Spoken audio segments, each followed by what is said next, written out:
এসে জানিয়ে দিল এমন তো হয়নি আগে। আসসালামু আলাইকুম। আসসালামু আলাইকুম। ঈদ মোবারক সিয়াম, কেমন আছেন? সবাইকে কেমন আছেন? এই তো ভালো, খুব ভালো। কেমন আছেন আপনি? কেমন আছেন বলেন? আলহামদুলিল্লাহ এক্সেলেন্ট। কেমন কাটছে ঈদ? খুব ভালো কাটছে। ঈদের সময় কাজ করাচ্ছেন আর কেমন কাটবে? না, ঈদ আসলে ছেলের সঙ্গে ঈদ কি কোনো স্পেশাল ছিল? এবার তো আপনার অনেক স্পেশাল ঈদ, সেই গল্প আমরা শুনবো। তার একটু শুনি, সেও তো আপনার জীবনের খুব স্পেশাল একজন। কেমন ছিল? স্পেশাল একজন, এখন তো সেই জীবন। সহজ কথা। Thank you. ওর সাথে তো এটা আমাদের থার্ড ঈদ। আচ্ছা, আলহামদুলিল্লাহ, কারণ ওর যখন জন্ম হয়েছে তার ইমিডিয়েটলি 3 দিন পরেই ঈদ ছিল, তো ও অনেকগুলো ঈদ পেয়ে গেছে অলরেডি। নায়করা কি ছেলেদের বা পরিবারকে নিয়ে শপিং টপিং এ যায়? কিভাবে যায় আসলে, মেইনটেইন করে কিভাবে? টু বি অনেস্ট, এটার সাথে নায়ক হওয়ার কোনো সম্পর্ক নেই। আমি যখন কিছু ছিলাম না তখনও আমি শপিং করতে পারতাম না। আচ্ছা, তো মানুষের থাকে না যে কিছু কিছু অপারগতা থাকে, তো এটা হচ্ছে আমার একটা অপারগতা। আমি আমার বেটার হাফকে স্বীকার করে নিয়েছি যে এটা আমার অপারগতা। সে খুশি খুশি মেনে নিয়েছে, কারণ সে এটাতে একটু বেশিই পারে। তো সে আমারটা পূরণ করে দেয়, সে নিজেরটাও করে, আমারটাও করে, বাকি সবারটাও করে, আর পারলে এলাকারটাও করে ফেলবে। সে এত শপিং করতে পারে আলহামদুলিল্লাহ। ভাবির কাছ থেকে ছাড়া আর কারো কাছ থেকে গিফট পেয়েছেন? হ্যাঁ হ্যাঁ, পেয়েছি। আমাদের জঙ্গলি টিমের পক্ষ থেকে গিফট পেয়েছি। আমার যেই ব্র্যান্ডগুলোর সাথে আমার অ্যাসোসিয়েশন আছে, তারা তো দে আর মোর লাইক ফ্যামিলি। আমরা সারা বছর একসাথে কাজ করি, তো তারা খুব সুন্দর সুন্দর কী কী জানি পাঠায় ঈদের সময়, এবং আমিও ট্রাই করি যে এটা অবশ্যই পরে কোথাও যেতে, তাহলে তারাও খুশি হয়। তো ইটস আ কম্বিনেশন। আমার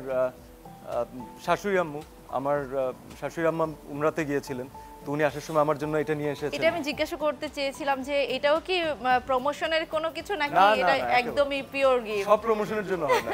এটা আমার আম্মুর দেয়া, শাশুড়ি আম্মার দেওয়া, এবং উনি উমরা থেকে নিয়ে এসেছিলেন।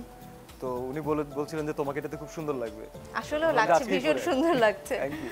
আচ্ছা, ঈদ আসলেই একটা সালামি দেওয়ার একটা ব্যাপার থাকে। সালামি দেন নাকি পান, কোনটা? পাওয়ার সময় পার হয়ে গেছে আমার মনে হয়। এখন সবার এক্সপেকটেশন হচ্ছে যে সিয়াম ভাইয়া কত দিবে, সিয়াম আঙ্কেল কত দিবে, এই প্যাটার্নে। বাট ভালো লাগে, এখন দিতে ভালো লাগে। একটা থাকে না যে প্রত্যেকটা জিনিসের একটা সার্কেল ওয়াইজ জীবনে সবকিছু ঘটতে থাকে, তো একটা সময় আমরা নিয়েছি, একটা এখন আমাদের দেওয়ার সময়। এবার ঈদে কত টাকা মানে সালামি দিলেন বলেন? এইগুলা কখনো কাউন্ট করি না। ও, পানও তো নাই মনে হয়, পেয়েছেন? হ্যাঁ, বাবা আর মা সবসময় দেয় আমাকে। ঈদের দিন সকালবেলা আমাকে, অবন্তীকে, আমার ছেলেকে, আমাদেরকে 1000 টাকার নতুন নোট দেয়। এটা একটা ট্রেডিশন। সেই অ্যামাউন্ট সেই মোটামুটি অনেকদিন ধরে একই রকমই আছে। তো আমি কমপ্লেন করেছিলাম আমার অ্যামাউন্ট বাড়ে না কেন, দ্রব্যমূল্যের দাম এত বেড়ে গেছে, এই ঊর্ধ্বগতি হ্যাঁ, এরিয়াতে 1000 আমার টাকা সালামি বাড়ে বাড়ানো। না কেন? আচ্ছা, সিয়াম তো অনেক জিম টিম করে, ডায়েট শায়েট করে। ঈদের সময় তো আমাদের যেই নর্মাল খাবার দাবার খুবই ক্যালোরি যুক্ত হয়ে থাকে। আসলে কি ঈদের যে ট্রেডিশনাল খাবারগুলো খাওয়া হয়? ট্রেডিশনাল খাবার ট্রাই ডেফিনেটলি করা হয়। তো ডিপেন্ড করে, খাবার স্পেশাল আসলে তখন হয় যখন একটা মানুষ ভালোবাসা দিয়ে সময় নিয়ে সেই খাবারটা বানায়। তো স্পেশাল কিন্তু এর জন্য না যে এটা অনেক মজা বা রিচ ফুড, রাইট, অথবা এটা অনেক মানে এক্সক্লুসিভ লাগছে দেখতে, এক্সপেন্সিভ কোনো কিছু রাইট, এরকম না। একেবারেই এমন না। আমার মনে হয় সবচেয়ে সুন্দর খাবার হচ্ছে ওইটা যে আমার মা ভোর রাত্রেবেলা থেকে সেমাই রান্না করার জন্য যা প্রিপারেশনটা নিয়ে রাখে, সেই সেমাইটা আমার জন্য ইম্পর্টেন্ট। আমার ওয়াইফ সবসময় একটা ঝাল কোনো কিছু একটা বানায়, যেটা আমি আমার বাবা দুজনই পছন্দ করি ঈদের দিন খেতে, ওইটা আমার জন্য স্পেশাল। তো যে বানাচ্ছে এবং যে ইন্টেনশন নিয়ে বানাচ্ছে, দ্যাট ইজ মোর ইম্পর্টেন্ট। সিয়াম ভাই, এই যে শপিং এর কথা শুনছিলাম, তো আমার একটা প্রশ্ন, সেটা হচ্ছে এই নায়িকারা তো ইন্ডাস্ট্রি থেকে অনেক ধরনের গিফট পায়, নায়কের কাছ থেকে পায়, পরিচালক প্রযোজকের কাছ থেকে। নায়করা আসলে কি পায়? কারো ইন্ডাস্ট্রির কোনো গিফট কি পেয়েছেন আপনি? না, নায়িকা হলে হয়তো পেতাম, তবে আল্লাহর কাছে অনেক শুকরিয়া যে যেহেতু নায়িকা না, এই নেয়ার এবং দেয়ার কোনো প্রেশারই আমার উপরে নেই। এটা আপনি শুকরিয়া করে বলছেন, আমি ভাবছিলাম যে আপনি আফসোস করবেন যে না না, কেন আফসোস করবো? আরে আমার তো এটা খুবই ভালো লাগে। কারণ কি, পাওয়াটা না শুধুমাত্র পাওয়া না, এটা একটা বিশাল বড় রেসপন্সিবিলিটি। কারণ আমার মনে হয় যে কেউ যদি কোনো কিছু গিফট করে, আমার দায়িত্ব বেড়ে যায় যে কি এর পেছনে কি আছে। আমি চিটাগাং এ একটা শুট করতে গিয়েছিলাম, তো ওরা আমাকে একটা ওয়ার্ড শিখিয়েছে, আমি এখন এটা অনেক ইউজ করি। আমার 19 লাগে, অস্থির লাগে যে আমি কখন এটা আরেকটা গিফট আমি রিটার্ন করব। এরকম এমন না যে দেনা পাওনার মতো, বাট কেউ কিছু দিলে তাকেও কিছু দিতে ইচ্ছা করে, আসলে মন থেকে ইচ্ছা করে। তো যেহেতু আমার এই পাওয়া পাওয়ির ঝামেলা নেই, তো আমার মনে হয় এটা জীবন আমার অনেক সহজ এই ক্যালকুলেশনে। সিয়াম ভাই, এবার ঈদ তো অনেকগুলো কারণে স্পেশাল, তার ভিতরে অন্যতম যেটা ঈদে আপনার সিনেমা আসছে জঙ্গলি, আসলে কতটা চলে এক্সাইটমেন্ট কাজ এসেছে আর কি করছে? এখন আমি শুধুমাত্র অডিয়েন্সের দিকে তাকানো। আমার পুরো টিম, আমরা যেটা করতে পারতাম আমরা আমাদের সামর্থ্যের বাইরে গিয়ে আমার মনে হয় আমরা করার চেষ্টা করেছি। আমরা এতটুকু নিজেরা কথা বলে ডিসাইড করেছি যে আমরা ওই মোমেন্ট পর্যন্ত কাজ করব যতক্ষণ মনে হয় যে আমাদের আর কিছু করার নাই। তো আমরা ওই মোমেন্ট পর্যন্ত আমরা থামবো না। আর দুঃখের বিষয় হচ্ছে এই মোমেন্টটা কখনো আসেই না। সবসময় মনে হয় যে আরও কি করতে পারতাম, দর্শকদের আরও কিভাবে কাছে যেতে পারি। সিনেমার জন্য it's a very crucial time, পুরো ইন্ডাস্ট্রির জন্য আই উড সে। বিভিন্ন সংকট, বিভিন্ন প্রবলেম নিয়ে আমরা সবসময় কথা বলি, কিন্তু ঈদের সময়টা না প্রবলেম নিয়ে কথা বলতে ইচ্ছা করে না। ঈদের সময়টা আনন্দ ভাগাভাগি করে নিতে ইচ্ছা করে, রাইট? তো এই কাজটা আমরা যে 2 বছর অথবা তার অধিক সময় ধরে আমরা একটা টিম এই কাজের সাথে রিলেটেড, আমরা সবাই কিন্তু এর জন্যই ওয়েট করছিলাম যে কবে ঈদের সময় দর্শকদের মাঝখানে এই আনন্দটা আমরা আমাদের ছবির মাধ্যমে ছড়িয়ে দিতে পারবো। তো এখন যখন আমরা সেটা করে দিয়েছি, এখন শুধুমাত্র তাদের অপেক্ষা। বারুদ, আগুন, হাওয়া এক হইলেই ধোয়া। পুষ্পা, কবির সিং, জঙ্গলি। দর্শক ভীষণ ভালোভাবে নিচ্ছেও, যেটা বোঝা যাচ্ছে, এবং আপনার সেই টিজার, প্রি-টিজ, মানে সব জায়গা থেকে আপনি খুবই আলোচনায় আছেন।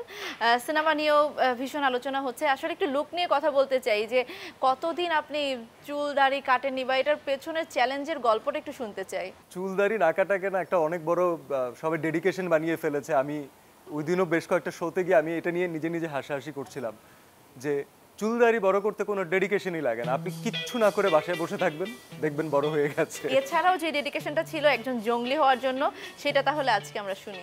The biggest challenge is I think internal. আমি আমার মানে থাকে না যে অনেক ক্যারেক্টার দেখতে অনেক বেশি কমপ্লিকেটেড, কিন্তু ভেতরটা আরও বেশি কমপ্লিকেটেড। তো জঙ্গলি এই ক্যারেক্টারটা আমার কাছে মনে হয়েছে সামথিং ক্লোজ টু দিস। ওর ভিতরকার ইন্টারনাল ফাইট, যেটা আসলে আমরা অ্যাক্টিং করা ছাড়া অথবা ফিল্মের স্ক্রিপ্টে যখন আমরা না অ্যাক্টিং করা স্টার্ট করি ততক্ষণ পর্যন্ত কিন্তু মানুষকে আমরা বোঝাতে পারি না। ক্যারেক্টার ইটসেলফ ওয়াজ বিউটিফুলি কমপ্লিকেটেড। তার লাইফে অনেকগুলো কমপ্লিকেশনস একটার পর একটা ছিল। যখন আমি প্লে করেছি আমার কোয়ার্টিস্টদের সাথে, আমার বারবার একটা জিনিস মনে হচ্ছিল যে এই গল্পটা আমি যতটা ভালোবেসেছি স্ক্রিপ্ট পড়ার সময় থেকে, আচ্ছা, আমি যতটা বিশ্বাস করেছি, আমি এই গল্পটা পড়ার সময় যতবার ইমোশনাল হয়েছি, যতবার আমার দম বন্ধ হয়ে আসছিল, আমি কি এটা প্রপারলি স্ক্রিনে ফুটিয়ে তুলতে পারবো কি পারবো না। That was a very very big challenge. আমার ক্যারিয়ারে আমি যতদিনই কাজ করছি, আমার মনে হয় this is the most beautifully complicated script I ever had. জানো, তোমাকে না আমার খুব ভালো লাগে।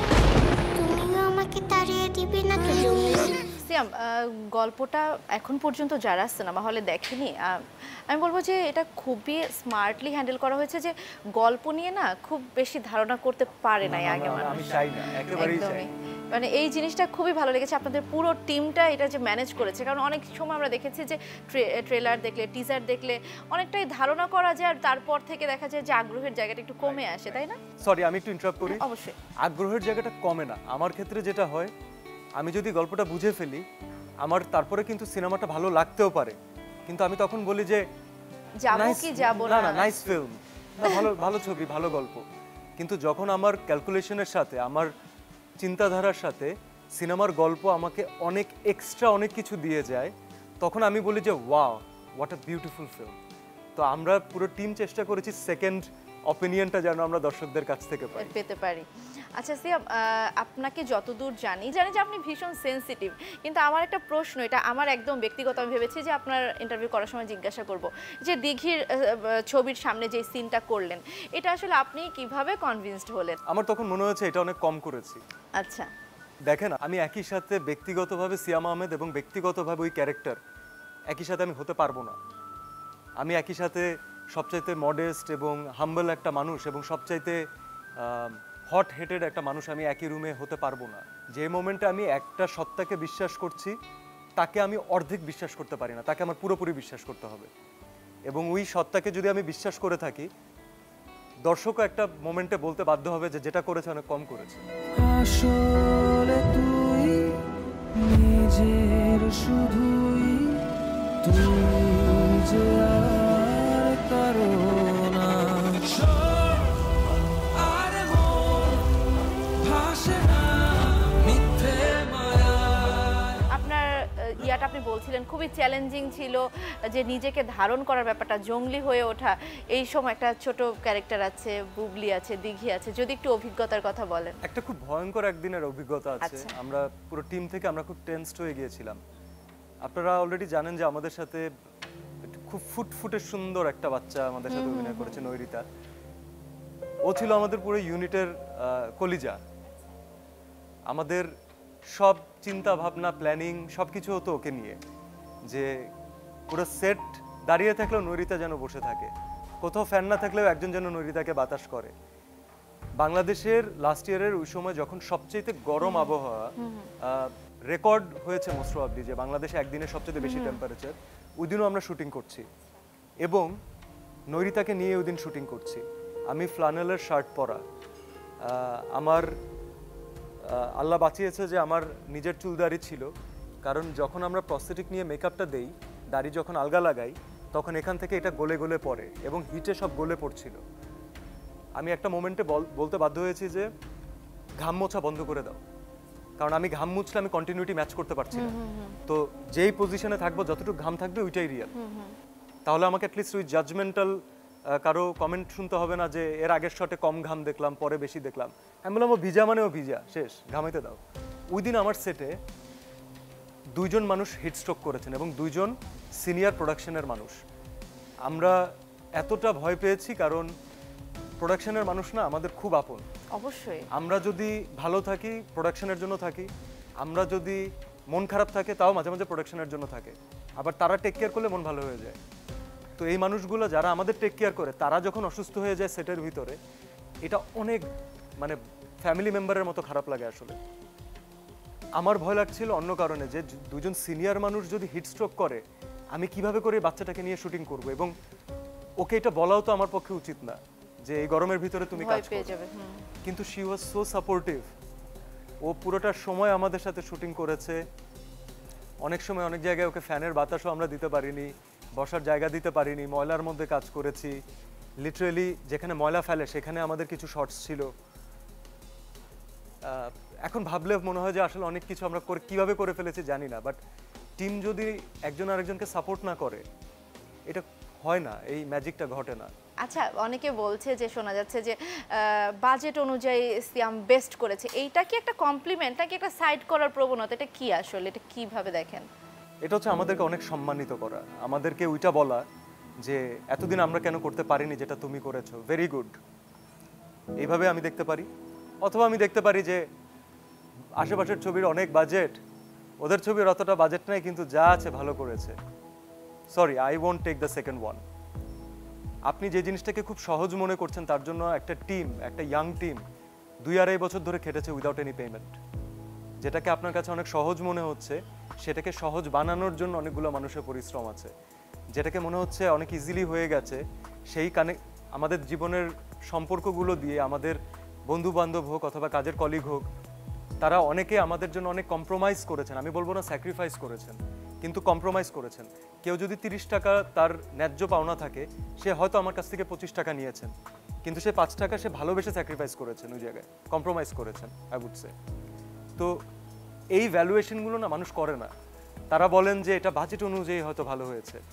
আমার টিম ওই বাজেটে সিনেমা বানাতে চেয়েছে যেই বাজেটের 40% আমরা সিনেমা রিলিজ দেওয়ার আগে রিকভার করতে পারি। আচ্ছা। এবং we did it. Oh wow.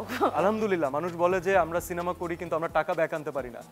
আমরা আলহামদুলিল্লাহ, এটা আমি প্রাউডলি বলতে পারি, এখন সিনেমা রিলিজের আগে আমাদের হাতে 40%-এর উপরে টাকা আছে। বাকি টাকা ইনশাআল্লাহ চলে আসবে। আমি জানি না কিভাবে আসবে, এই কথাটা আসলে অনেক দিন পরে মানুষ এই ধরনের কথা শুনে আমার যেমন শান্তি লাগলো, নিশ্চয়ই সিনেমা প্রেমী প্রতিটা মানুষ খুব খুশি হবে। আর আরেকটা জিনিস শেয়ার করতে চাই, সিনেমার বাজেট কিন্তু সবসময় ডিটারমাইন্ড হয় রিগার্ডিং দ্য স্ক্রিপ্ট, অফকোর্স, অথবা আপনি স্ক্রিপ্টকে কত গ্র্যান্ড ভাবে প্রেজেন্ট করতে চান। বিশ্বাস করুন, আপনি যদি আমার ডিরেক্টর রাহিমকে ঠিক 50 থেকে 60 কোটি টাকা দিতেন, ওই সেম সিনেমাটা সেম স্ক্রিপ্টে বানাতো, কিন্তু দেখতে অন্যরকম লাগতো। আপনি ওকে 100 কোটি টাকা দেন, ওইটাকে আমি জানি না অন্য কোনো একটা লেভেলে হয়তো হতো, আমরা অনেক বাইরে হয়তো তখন বিগ স্ক্রিনে কম্পিট করতে পারতাম, আই ডোন্ট নো। পিকচারাইজেশন অন্য লেভেলে নিয়ে যেতে পারতাম, আমরা সিজির কাজ অন্য লেভেলে নিয়ে যেতে পারতাম। হয় না যে একটা নতুন বউকে, একজন নববধূকে আপনি যত সাজাবেন, গয়না দিয়ে হোক, শাড়ি দিয়ে হোক, মেকআপ দিয়ে হোক, সে কিন্তু ততটাই সাজবে, এর কোনো শেষ নাই। এবার কিন্তু প্রত্যেকটা সিনেমা আলাদা আলাদা একটা গল্প, আলাদা আলাদা জনরার Flavor. বলা যায়। তো এই যে আমরা পত্রিকা বলি, মিডিয়ায় বলি, দেখছি 3 নায়কের লড়াই, কিংবা আরও তো অন্যান্যদেরও সিনেমা আসছে, অনেকগুলো সিনেমা আসছে। আসলে এই জিনিসটা আসলে লড়াই, এগুলো কি আমাদের বানানো নাকি আসলেও কোনো লড়াই প্রতিযোগিতা আছে? ব্যবসা, সব ব্যবসা এগুলো। এগুলো চ্যানেলের ব্যবসা, এগুলো নিউজ পেপারের ব্যবসা, এগুলো ফ্যান ক্লাবদের ব্যবসা। আর এই ব্যবসার মাঝখান থেকে সবচেয়ে বিউটিফুল জিনিস হচ্ছে প্রত্যেকটা জিনিস ঘুরে ফিরে সিনেমা ইন্ডাস্ট্রিকে প্লাস করছে। অবশ্যই। যে মোমেন্টে ব্রাজিল আলাদা খেলে, আর্জেন্টিনা আলাদা খেলে, মানুষজন অতটা ইন্টারেস্টেড থাকে না। যে মোমেন্টে ব্রাজিল আর আর্জেন্টিনার ম্যাচ হয়, কেউ ঘুমাতে পারে না। একদম। তবে এইটা করে না মাঝে মাঝে আমার লাগে হয়তো আল্লাহ তাআলা এখন আমাকে অনেকটা ফরচুনেট করেছেন যে এই লিস্টে আমার জায়গা হচ্ছে। কিন্তু একটা সময় তো আমিও অনেক ইয়াং ছিলাম, আমিও নিউকামার ছিলাম, তখন অনেকের অনেক লড়াইয়ের হিসাব নিকাশে আমার নামটা থাকতো না, কিন্তু লড়াইতে কিন্তু আমিও ছিলাম। তো আমার খারাপ লাগে ওইটা চিন্তা করতে যে 3 জন লড়াই করছে আর বাকিরা কি পিছনে বসে তালি দিচ্ছে। না, যদি ফাইট করে তাহলে সবাই ফাইট করছে, যদি টিম গেম হয় তাহলে সবাই এক টিমে খেলছে। আমার এটা ভাবতে খুব ভালো লাগছিল ঈদের আগে যে দর্শক একভাবে প্রেজেন্ট করছে জিনিসটাকে, নিউজ চ্যানেল একভাবে প্রেজেন্ট করছে। আমার খুব ভালো লাগছিল যে নাইস, তাহলে সাকিব ভাইয়া, নিশো ভাইয়া, সিয়াম আহমেদ, সজল ভাইয়া, মোশাররফ ভাই, এই 4 জন ফাইনালি এক টিমে খেলতে পারছে। এবং যদি বিজনেস হয় তাহলে এই 4 জনই ইনশাল্লাহ সেই ক্রেডিট পাবে। This is a beautiful thing. এরা কেউ বিদেশের আর্টিস্ট না, এরা প্রত্যেকে আমার দেশের। সিয়াম ভাই, এই যে একটা ডায়লগ ছিল শুরুতেই, আমরা টিজারে দেখেছি, ডায়লগটা কি একটু দেওয়া সম্ভব? না, তাহলে একটা গান শোনা সম্ভব? সেটাও ডিপেন্ড করবে আপনি টিকিট কাটছেন কয়টা তার উপর। আমরা তো অবশ্যই ডেফিনেটলি ফার্স্ট ডে সময় ফার্স্ট থেকে অলরেডি দেখে সময় থেকে ফেলেছি। কি সবাই যাবে? সবাই যাবে, আপনার এই ভক্ত যে ক্যামেরার পিছনে যাবে সবাই সাক্ষী যাবে তো। ডান, তাহলে একসাথে দেখবেন এবং যদি পারি আমরাও জয়েন করব ইনশাআল্লাহ। ইনশাআল্লাহ। এত ভালোবাসা কি করে বাসলাম, বিধাতা জানে কেন কোন সেটানে এত কাছে আসলাম। বন্ধু গো শোনো, তুমি ছাড়া আমি ছাড়া তুমি, মানে হয় না কোনো। বন্ধু গো শোনো, তুমি ছাড়া আমি ছাড়া তুমি, মানে হয় না কোনো।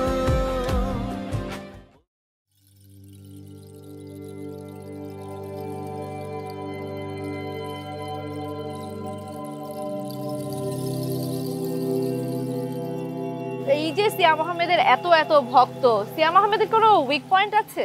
জি আছে, অবশ্যই আছে। আমি মানুষ। অবন্তী ভাবি ছাড়া আর কোনো উইক পয়েন্ট আছে নাকি? ও আমার উইক পয়েন্ট না, ও আমার সবচেয়ে strongest point. Strongest man, wow. She makes me stronger. Weak point হচ্ছে আমার I trust people, I love to trust people, এবং সবসময় সেটার রেজাল্ট আমরা পাই না, আবার যখন পাই তারা সারা জীবনের জন্য থেকে যায়। এভাবে ট্রাস্ট করে কি কখনো ধোকা খাওয়া হয়েছে? অনেকবার অনেকবার। দু একটা কোনো গল্প আছে এরকম যে আমি ধোকা খেয়েছিলাম এবং আমি ছ্যাঁকা খেয়ে বেকা হয়ে গেছি ধোকা খেয়ে? আমার ধোকাগুলো আসলে ছ্যাঁকা রিলেটেড না। আমার ধোকাগুলো হচ্ছে আমার সাথে যারা কাজ করে, it's mostly my friends, my close ones, যাদেরকে আমি কাজের ক্ষেত্রেও বিশ্বাস করি, আমার সাথে এভরিডে লাইফে যাদের সম্পর্ক আছে, এরকমই আর কি ঘুরে ফিরে। কারণ একটা ছেলের কাছে তার ভালোবাসার মানুষ, গার্লফ্রেন্ড হোক, প্রেয়সী হোক, সে যতটা ইম্পর্টেন্ট তার থেকে কোনো অংশে তার বেস্ট ফ্রেন্ড, তার ছেলে বন্ধু একদমই তাই, কম ইম্পর্টেন্ট না, বরং বেশি ইম্পর্টেন্ট Right, সামটাইমস। right. একজন নায়কের তো দর্শক যেরকম হাততালিও দেয়, বিভিন্ন এখন তো ট্রোল, মিম এবং সমালোচনার শেষ নাই। আসলে কোনো সমালোচনা কি সিয়াম আহমেদের ঘুম কখনো হারাম করে? করে যদি সেটা কনস্ট্রাকটিভ হয়। আচ্ছা। আমি এমন অনেকগুলো পয়েন্ট আমি সবসময় শুনি, আমি শুনতে পছন্দ করি তারা কি বলছেন, তারা কিভাবে আমাকে দেখতে চাচ্ছেন। কারণ যে মোমেন্টে আমি মানুষের জন্য কাজ করা শুরু করেছি, ওই মোমেন্ট থেকে কিন্তু আমার সব চয়েস, আমার সব প্রেফারেন্স আমার একার না। আমার সাকসেসও তাদের, আমার ফেলিয়ারও তাদের, আমার যারা খুব কাছের অডিয়েন্স বলবো, যারা নাটক থেকে আমাকে দেখে আসছেন, আমাকে আপন মনে করেন, ফ্যামিলির পার্ট মনে করেন, আমি খুব খেয়াল করে দেখেছি যে যখন আমার সিনেমা ভালো করে তারা নিজেদেরকে উইনার মনে করেন, যখন সিনেমা ভালো হয় না তখন তারা আরেকজনের সাথে ফাইট করেন আমার হয়ে, যে না এটা হয় না, পরেরটা হবে। এইটা আপনি আপনার ফ্যামিলি মেম্বার ছাড়া কার জন্য করেন? তো it's not only my thing, এটা I think it's a very big responsibility for me, and আমি চাই যে আমার সাথে যারা জড়িত সবাই জিতুক। তার মানে আপনি হচ্ছে যে কোনো সমালোচনা পজিটিভলি আই নেন। লাভ ইট। আমার অনেক কিছু ভালো করার সুযোগই এসেছে এই সমালোচনার মাধ্যমে। আমি অনেক জায়গাতে জানি যে কোথায় বেশি এফোর্ট দিতে হবে, কোথায় আমাকে হার্ড ওয়ার্ক করতে হবে। So thank you so much for this. আচ্ছা সিয়াম, এটা তো খুবই টাফ যে একটা নাটক থেকে গিয়ে যেই জায়গাটা, আপনি একজন উদাহরণ বলা চলে, এই ধরনের উদাহরণ মানে খুবই কম আছে, কিন্তু কমই আছে। নাটকের ইন্ডাস্ট্রিতে যেমন জনপ্রিয় ছিলেন, নায়ক হিসেবেও সমানভাবে জনপ্রিয়। আসলে এই জায়গাটা নিজেকে কিভাবে আপনি তৈরি করেছেন? তৈরি করিনি। প্রথম ফিল্মটা সবকিছু মানে টিমটা এত ইয়াং ছিল এবং টিমটার ভিতরে এত এনার্জি ছিল। আচ্ছা, আমাদের পোড়ামন 2 এর কথা বলছি। অবশ্যই। তো তখন তো সিনেমা করার কোনো প্ল্যানই ছিল না। আমার আব্বা বলে দিয়েছিলেন অলরেডি যে না, তুমি ব্যারিস্টারি করো, তুমি প্র্যাকটিস করা বাদ দিয়ে তুমি অভিনয় করতেছো, এইটা অ্যালাউ করছি তোমাকে, এটাই অনেক। নাও ইউ ডিসাইড যে তুমি কি করবা। আমার মনে হচ্ছিল যে আমি যে কোনো আর্টিস্টের জন্য না, ফিল্ম অথবা big screen is the ultimate goal. যে কোনো আর্ট ফর্মের জন্য আপনি সিঙ্গার হলে আপনার সবচেয়ে বড় স্বপ্নটাই থাকবে আপনার গানটা বড় পর্দায় দেখা যাবে, সব মানুষ টাকা দিয়ে দেখবে আপনাকে। This is a beautiful thing. আপনি চিন্তা করি, যদি আমরা চিন্তা করি, তো আমার এই আফসোসটা থেকে যেত সব সময়। আমি চেষ্টা করেছি, আমি অভিনয় করেছি, কিন্তু দ্য বিউটিফুল, দ্য বিগেস্ট প্ল্যাটফর্মে আমি কাজ করতে পারি নাই। আমি এই আফসোস নিয়ে মরে যেতে চাই নাই। এবং আমার অডিয়েন্স আমাকে ওই ডে 0 থেকে, ডে 1 থেকে যে পরিমাণের সাপোর্ট করেছে, আমি জানি আমি ডিজার্ভিং ছিলাম না, আমি জানি আমার অনেক উন্নতি করার জায়গা ছিল। আমার ভুলগুলোকেও তারা হাততালি দিয়ে এমনভাবে ফিল করিয়েছে যে না, this is the best shot. I am so ইনডেপ্টেড to them. আমার যতটুকু অর্জন, যতটুকু এগোতে পেরেছি, দে আর রেসপন্সিবল ফর দিস, এটা তাদের প্রাপ্য। সিয়াম, এই যে কথাগুলো বলছিলেন, সত্যি আমি না মিলাচ্ছিলাম যে আসলেও তো তাই, এমনই তো হয়েছে, এমনই তো হয়েছে, একদম। মানে এই কিন্তু আপনাকে দেখে হয়তো অনেকে মনে করবে যে হ্যাঁ তাহলে মনে হয় অনেক সহজ। আসলে ভেতরের গল্পটা যারা আমরা জানি, আসলে তো এত সহজ না। একটা পুরো অ্যারিনা ছেড়ে অন্য একটা জায়গায় নিজেকে ফিট করা এবং সেখানে নিজেকে প্রমাণ করা, আসলে যদি সহজ হতো আর সবাই করে ফেলতো, তাহলে কি একটা এত স্পেশাল প্রোগ্রামে স্পেশাল মানুষের সামনে দাঁড়িয়ে আমি কথা বলার সুযোগ পেতাম? ও মাই গড। জীবনে কোনো কিছুই সহজ না, তবে সেটাকে যে যত সহজভাবে দেখতে পারে তার জন্য জীবনটা সহজ হয়ে যায়, আমার মনে হয়। আপনি কি বাস্তব একদম পর্দায় তো আপনি খুব সহজ, এবং আপনার সঙ্গে যতবার কথা বলেছি, আমি মাত্র আপনাকে জিজ্ঞাসা করছিলাম আসলেও কি আপনার মাথাটা এত কুল থাকে, এত ঠান্ডা? বাসায় কেমন আপনি বলেন তো? বাসায় আমি একবারে সাইলেন্ট, পুরোপুরি। আমি সারাদিন কাজের জন্য আমাকে এত জায়গায় এত কথা বলতে হয়, নেসেসারি আননেসেসারি। আমার বাসায় ঢোকার পর মনে হয় যে আমি শুনতে চাই, আমাকে সবাই কথা শোনাও, যা বলতে ইচ্ছা করে বলো, কমপ্লেন দিতে ইচ্ছা করলে কমপ্লেন দাও, বাট ওখানে আর কথা বলতে ইচ্ছা করে না। এটা মাঝে মাঝে জন্য আমার বেটার হাফের কমপ্লেন থাকে যে দুনিয়ার সব জায়গায় জায়গায় এত কথা বলতে পারো, আমার সামনে কথা বলো না কেন? তখন আপনি মেইনটেইন করেন কিভাবে? তখন তাকে সামলান কিভাবে? আমি একটুকু সামলান, আমি ফ্যালফ্যাল করে তাকিয়ে থাকি। আমার মনে হয় লাইফের এমন একটা জায়গা থাকা দরকার যেখানে ছেলেরা তাদেরকে সাবমিট করতে পারে, যে তুমি ছেড়ে দেয়, আমি এটাই আমি, সামলে নাও তুমি। হ্যাঁ। আচ্ছা, বাসার কথা শুনছিলাম, একটা বয়সে এসে ছেলেদের মানে রেফারির ভূমিকা পালন করতে হয়। মানে সিয়াম আহমেদ কতটা রেফারি, যে মা বউ, কারণ আপনি তো অনলি চাইল্ড, তো আপনাকে তো সবকিছু ম্যানেজ করতে হয়। রেফারি কি ভালো নাকি কিভাবে? রেফারি কিভাবে? এই যে মা বউয়ের মাঝখানে একটা, মা বউ এক টিম। ও তাই নাকি? তারা এখন এক টিম হয়ে আমার উপরে হামলা করে। আমি অনেক দুঃখী, আমার ছেলেও তাদের টিমে জয়েন করেছে, আমার টিমে কেউ নাই। তার মানে আপনার লাইফে ওই যে ওই রেফারি ভূমিকা পালন করতে হয় না? আমার মায়ের সাথে আমার বউয়ের যে কি ভালো সম্পর্ক, এরা এরা আমার নামে প্লটিং করে, এরা কিভাবে আমার কোন কোন দোষ ধরা যায় এরা আগে থেকে যুক্তি করে রাখে। বাট আলহামদুলিল্লাহ আমি চাই যে এমন থাকুক, আমি একাই থাকি টিমে, মানে একাই 100 এরকম। ঘুরে না।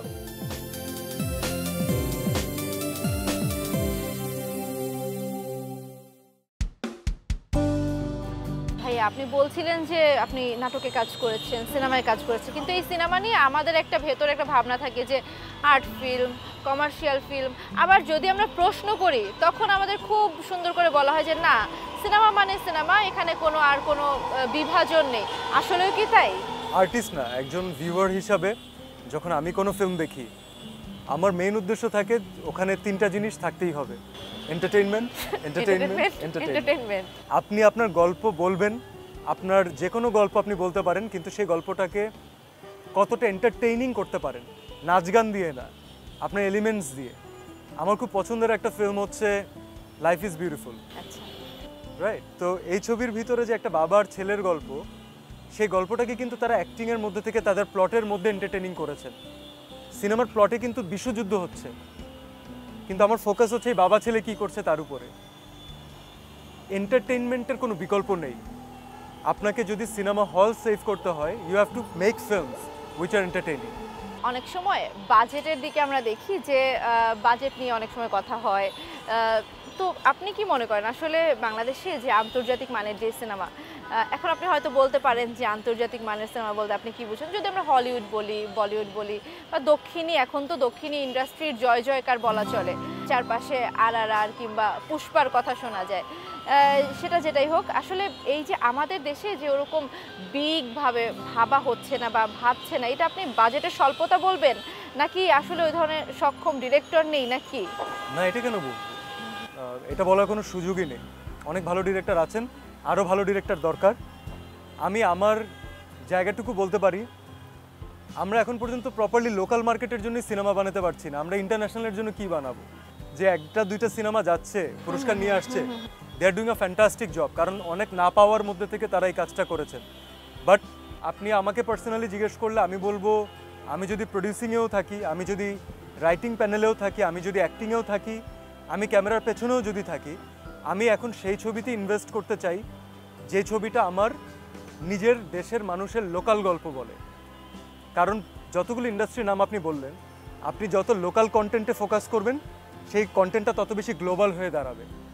কারণ আমার লোকালিটিতে কি হচ্ছে, আমি আজকে লুঙ্গি পরে কি কোন ক্যারেক্টারকে রিপ্রেজেন্ট করছি, এখানে একটা বাচ্চার সাথে কি ধরনের ব্যবহার করা হয়, এখানে একটা বাচ্চা মেয়েকে টেনশনে থাকতে হয় যে তার গায়ে কেউ খারাপ ইন্টেনশন নিয়ে টাচ করবে নাকি, এই গল্পগুলো আমাদের, এবং এটা আমাদের জানা দরকার, আমাদের বুঝতে হবে, আমাদের শিখতে হবে। যখন আমরা এগুলোকে অ্যাপ্রিসিয়েট করব, বাইরের মানুষও এটাকে অ্যাপ্রিসিয়েট করবে। আচ্ছা, আপনার কথা আরেকটা প্রশ্ন আসলো মাথায়, এই যে বাইরের কথা বলছিলেন, যেসব সিনেমা আমরা দেখেছি যে বাইরে বিভিন্নভাবে সমাদৃত হয়েছে, অনেক অনেক পুরস্কার পেয়েছে, কিন্তু দেখা গিয়েছে যে আমাদের যে এই জনরা, এখানে কিন্তু এই এলাকা, এখানে কিন্তু আপনার সেভাবে সমাদৃত হয়নি, মানুষ কিন্তু সেটাকে গ্রহণ করেনি। তাহলে আমরা সেটার অডিয়েন্সই না। আপনি যদি এমন কোনো মার্কেটে একটা প্রোডাক্ট বিক্রি করতে আসেন, ড্র্যাগন ফ্রুট বিক্রি করছেন, খুব সুন্দর দেখতে, এক্সিলেন্ট টেস্ট, প্রাইজিংও ভালো, কিন্তু সেই ড্র্যাগন ফ্রুট খাওয়ার মতো তো মেন্টালিটি থাকতে হবে। আমার এখানে বড়ই খেতে পছন্দ টেস্টটা করে, থাকতে হবে, আম খেতে পছন্দ করে, তাহলে মানুষ আম খাবে। কিন্তু আমের মধ্যে থেকে আপনি কিভাবে করে আপনার গল্পটাকে বলতে পারেন? সিয়াম তো সব করেছে, আর্ট ফিল্ম করেছে, করেছে। সিয়াম কমার্শিয়াল আর্ট করেছে। ফিল্ম বলবো না, মানে এটা সিনেমা হলে প্রপারলি রিলিজ করা, হয়তো দর্শক পরবর্তীতে এটা ডিজিটাল রিলিজে অনেক বেশি দেখেছে, ফেস্টিভ্যালে অ্যাওয়ার্ড পাওয়ার পরে দর্শক বেড়েছে, কারণ আমরা তো আরেকজন না বললে বিশ্বাস করি না যে ও ভালো, হ্যাঁ, বাইরে থেকে বলতে হয়। আচ্ছা, আপনি বলছিলেন যে প্রযোজনায় আসার ইচ্ছা আছে। আসলে আমি জানতে চাই, অনেকেই দেখা যায় কি অভিনয় করতে করতে অনেক সময় ডিরেকশন দেওয়ার ইচ্ছা থাকে, আসলে সেই ধরনের কোনো ইচ্ছা আছে কি? না। আচ্ছা, যদি বলি যে আপনি একদিনের জন্য ডিরেকশন দিতে চান এবং আপনি 100 কোটি টাকা আপনাকে দেওয়া হলো, বাজেটও দেওয়া হলো, আসলে সেক্ষেত্রে আপনি কি বাংলাদেশি কাউকে কাস্ট করতে হবে? আপনার সিনেমায় কারা থাকবে? আমি টাকা নিয়ে চলে যাব, কারণ একদিনে কোনো সিনেমা বানানো এমনিও সম্ভব না। একদিনে না, আপনি সেদিন তো আপনাকে প্ল্যানটা দিতে হবে, এই জন্য তো আপনাকে টাকাটা দেওয়া হয়েছে। আমি আরো স্মার্ট প্লে করব, আমি ওই 100 কোটি টাকা বাজেটের সিনেমার প্রোডিউসার হব, এক্সিকিউটিভ প্রোডিউসার। তখন আমি জানবো যে আমি কোন কোন জায়গায় কোন কোন খাতে টাকা স্পেন্ড করব এবং সবার আগে আমি 20% টাকা সরিয়ে রাখবো, 25% টাকা, কারণ এটা আমার মার্কেটিংয়ে এবং প্রমোশনের সময় কাজে লাগবে, যেটার জন্য আমাদের জেনারেলি কোনো টাকাই থাকে না। আচ্ছা, যে প্রমোশনের কথা বলছেন, যে কোনো সিনেমা হয়ে যাওয়ার পর প্রমোশনের সময় আমরা অনেক সময় শুনেছি যে খুব ডিরেক্টর বলছে বা প্রোডিউসার বলছে যে প্রমোশনের সময় নায়ক নায়িকাদের পাওয়া যায় না, আসলে কি তাই? হ্যাঁ হ্যাঁ, ঠিক ঠিক তাই। কিন্তু আপনার সিনেমায় আপনিই প্রমোশন করেন তো নাকি? নায়ক নায়িকা যদি তার নিজের ছবিকে বিশ্বাস না করে, তাকে আপনি তো টাকা দিয়ে এনেও প্রমোশন করাতে পারবেন না। আজকে আমি যদি আমার সিনেমা নিয়ে জেনুইনলি কি ফিল করি, দর্শক অনেক স্মার্ট ভাই। আমার কথা বলার প্যাটার্ন, আমি কি ওয়ার্ড চুজ করছি, কয়বার ফাম্বল করছি, তাতেই দর্শক বুঝে যায় যে আমি আমার ছবিতে বিশ্বাস করি কি করি না। বেশ ভালো একটি ছবি হয়েছে, আমার মনে হয় অডিয়েন্স খুবই এনজয় করবেন এই ঈদে। আপনাদের সবাইকে আমন্ত্রণ। না ভাই, এগুলোর দরকারই নাই, এগুলো পারি না। আমি আমার ফিল্মে বিশ্বাস করি, আমাকে বলার প্রয়োজন হয় না। আমার মনে হয় যে আমি আমার ডিরেক্টরের ছবির কথা বলতে আসি না, আমি আমার নিজের ছবির কথা বলতে আসছি। আচ্ছা, এই যে বললেন যে আঙ্কেল বলছিল যে পড়াশোনা ঠিক মতো করো, তোমাকে নাটক করতে দিছি তাই বেশি, তারপরে এই যে লয়ের যে লাইফটা প্র্যাকটিসটা আপনি কি করেন এখন নাকি? অ্যাক্টিং ইটসেলফ এটা more than a full time job, you know that. Same as law কিন্তু more than a full time job. 9টা থেকে 5টা বলে আমার জীবনে কিছু না না, নাই। একদম ভিতরে ঢুকে যেতে হবে। ইট টেকস টাইম। আপনি যদি কোনো জিনিসের উপরে অনেক বেশি বিশ্বাস করেন, আপনি এত বেশি বিশ্বাস করেন যে আপনার ডানে বামের মানুষজন বিশ্বাস করতে বাধ্য যে এটা হবে। এটাকে আমরা বলি ম্যানিফেস্টেশন। আমার বাবা মা প্রথম দিকে বিশ্বাস করেননি, তাদেরকে আমার পরিশ্রম, আমার চেষ্টা, আমার ফেলিয়ার, আমার আবার ঘুরে দাঁড়ানোর চেষ্টা, আমার হার না মানা, তারা মানতে বাধ্য হয়েছেন যে এই ছেলের বলে কোনো লাভ হবে না, এর থেকে ওরা ইন্সপায়ার করি, তাই ভালো। বেটার কিছু করুক।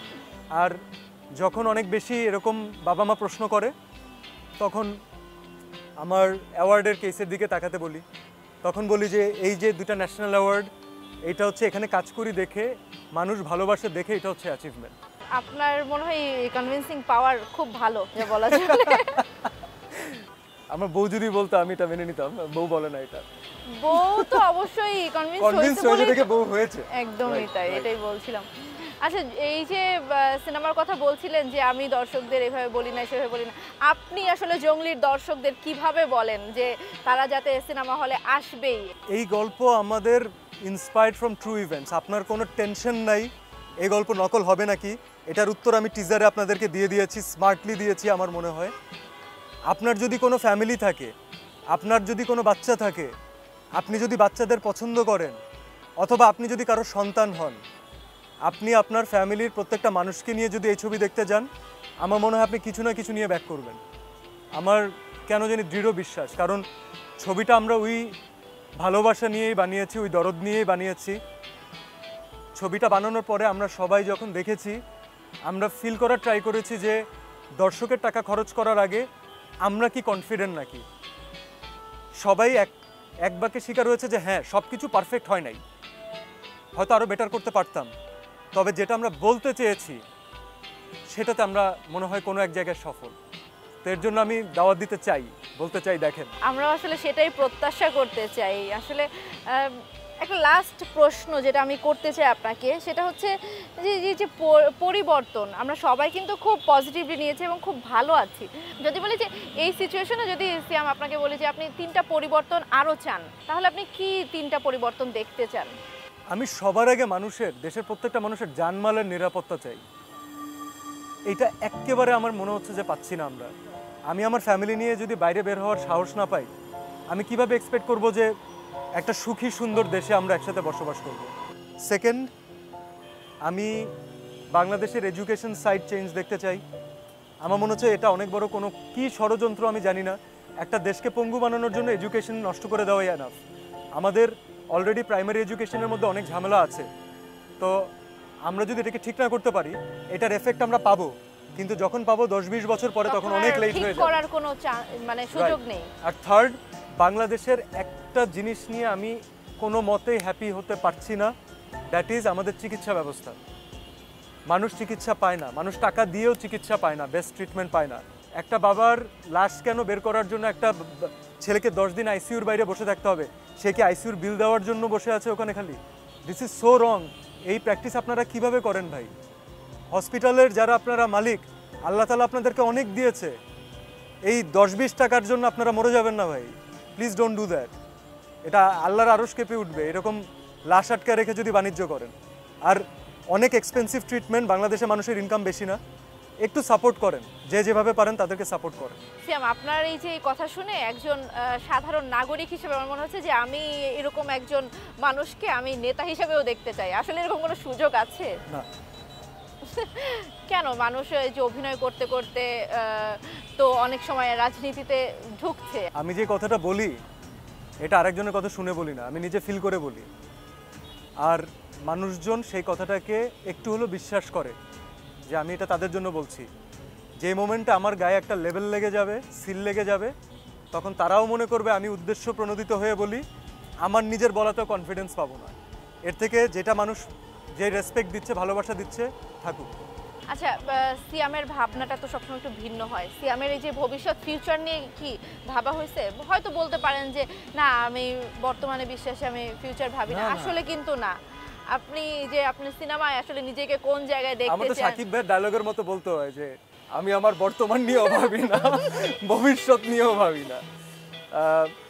আমার হাইয়েস্ট হচ্ছে আগামীকালকের শিডিউল পর্যন্ত প্ল্যান থাকে। আচ্ছা, আমি এতটুকু পর্যন্ত খুশি যে আমি আজকে রাতে বাসায় যাব, আমি আমার বাচ্চার সাথে সময় কাটাবো, আমি কালকে ওদেরকে নিয়ে কোথায় যেতে পারি, অথবা ওদের সাথে বাসায় থাকলেও কী করতে পারি, ভ্যাকেশন 2-3 দিন আছে সেটাকে কিভাবে কাজে লাগাবো, দর্শকদেরকে এই 2-3 দিন সিনেমা দেখতে কিভাবে ইন্সপায়ার করব, এতটুকু বিশ্বাস করেন। রাইট টাইমে আল্লাহ তাআলা কীভাবে জানি আমাকে রাইট জিনিসটা দিয়ে দেয়। So I just have to wait for that and be positive. অনেকের ড্রিম থাকে না যে এই ধরনের স্কেলে যদি একটা সিনেমা করতে পারি, এই ধরনের জনরার যদি একটা নায়ক হতে পারি, এমন কোনো ক্যারেক্টার কোনো আছে যে সত্যি খুব চ্যালেঞ্জের হবে? আমাদের শহীদ রুমির ক্যারেক্টারটা আমার খুব ফ্যাসিনেটিং লেগেছে, এবং আশ্চর্যজনকভাবে তার আর আমার জন্ম তারিখ সেম, আমরা একই দিনে জন্মেছি। আমার মনে হয় যে ওনার লাইফস্টাইল, ওনার জীবনটা পড়ার পরে, অনেকগুলো গল্প পড়ার পরে আমার খুব এই যে ক্র্যাক প্ল্যাটুন যে বাংলাদেশের একটা কি ছিল, আল্লাহ তাআলা যদি কখনো সামর্থ্য দেয়, I think I really want to do something with crack platoon. সেটা ওই সময়ের জন্য হতে পারে, ওই সময়কে ধারণ করে এই সময়ের এই জেনারেশন, মেবি জেনারেশন জিকে নিয়েও হতে পারে, অথবা দুইটাকে ব্লেন্ড করেও যদি কিছু করা যায়। কারণ তাদের ক্র্যাকনেস এবং এই ক্র্যাকনেস আলাদা না, কিন্তু খালি মোটিভেশনটা সেম হওয়া দরকার। তো লেটস সি, ইনশাআল্লাহ। অসাধারণ সিয়াম, আমরাও সেই অপেক্ষায় থাকলাম যদি কোনো সুযোগ আসে সেভাবে। আপনি তো আগেও বললেন যে আমি একদিন না একদিন প্রোডিউসিং এ যাওয়ার ইচ্ছা আছে। ইনশাআল্লাহ, ইনশাআল্লাহ। ইচ্ছা ভালো, আছে, তাহলে আমরাও ভালো সেই যদি অপেক্ষায় ডিরেক্টর থাকবো। পাই, ভালো কন্টেন্ট পাই, ভালো গল্প পাই, নতুন আর্টিস্ট লঞ্চ করতে পারি, ওয়াই নট। অপেক্ষার প্রহর তো আমরা গুনতে থাকবো। তার আগে আমরা একটু বর্তমানে ফিরে আসি, আবার একটু জঙ্গলিতে ফিরে যাই, কারণ ঈদে চলছে জঙ্গলি। দর্শকদের সিনেমা হলে আসার জন্য যদি এক কথা একটু জানান, এবং সেই সঙ্গে দর্শকদের সঙ্গে ঈদের খুশিটা একটু ভাগাভাগি করে নেন, একটু ঈদ মোবারক জানিয়ে দেন। আপনাদের সবাইকে জানাই অনেক অনেক ঈদ মোবারক। একেবারে মনে করেন কোলাকুলি করে ঈদ মোবারক করছি আপনাদের সাথে, কারণ অনেকদিন পরে আমাদের ছবি এসেছে জঙ্গলি। আমার বিশ্বাস আপনাদের ভালো লাগবে, বাকিটা আপনাদের উপর। ভালো থাকবেন।